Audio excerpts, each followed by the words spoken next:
It's never easy to pinpoint exactly when a specific language began. In the case of English, we can at least say that there is little sense of speaking of the English language as a separate identity before the Anglo-Saxons came to Britain. Little is known of this period with any certainty, but we do know that Germanic invaders came and settled in Britain from the northwest coastline of continental Europe in the 5th and 6th centuries. The invaders all spoke a language that was Germanic, related to what later emerged as Dutch, Frisian, German and the Scandinavian languages, and to Gothic. The Celts were already resident in Britain when the Anglo-Saxons arrived, but there are few obvious traces of their language in English today. Some scholars have suggested that the Celtic tongue might have had an underlying influence on the grammatical development of English, particularly in some parts of the country, but this is highly speculative.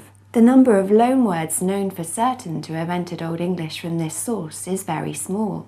Those that survive in modern English include broch, meaning badger, and coombe, which is a type of valley, alongside many place names. The next invaders were the Norsemen. From the middle of the 9th century, large numbers of Norse invaders settled in Britain, particularly in northern and eastern areas.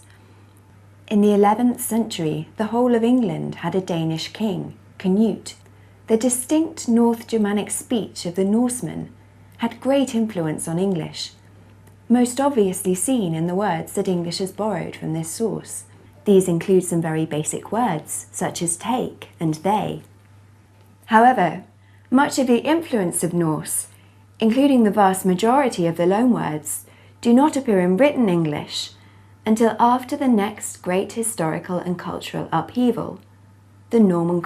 The centuries after the Norman conquest in 1066 witnessed enormous changes in the English language. In the Middle English period, roughly from 1066 until the late 15th century, the fairly rich inflectional system of Old English broke down. It was replaced by what is, broadly speaking, the same system English has today. The vocabulary of English also changed enormously, with tremendous numbers of borrowings from French and Latin slowly starting to appear in the written language. The 15th and 16th centuries also saw a steady process of standardization in the English spoken and written throughout England, and it was the English spoken and written in London.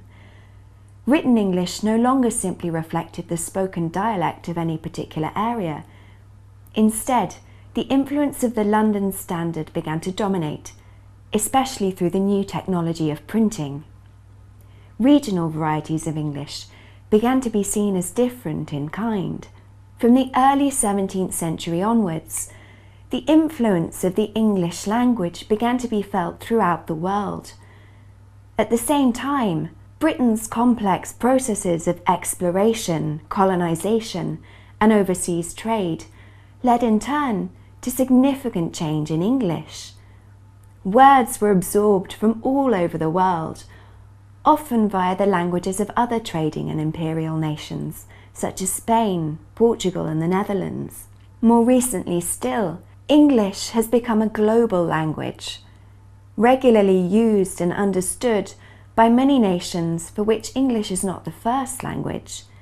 The eventual effects on the English language of these developments can only be guessed at today, but there can be little doubt that they will be as important as anything that has happened to English in the past 1600 years.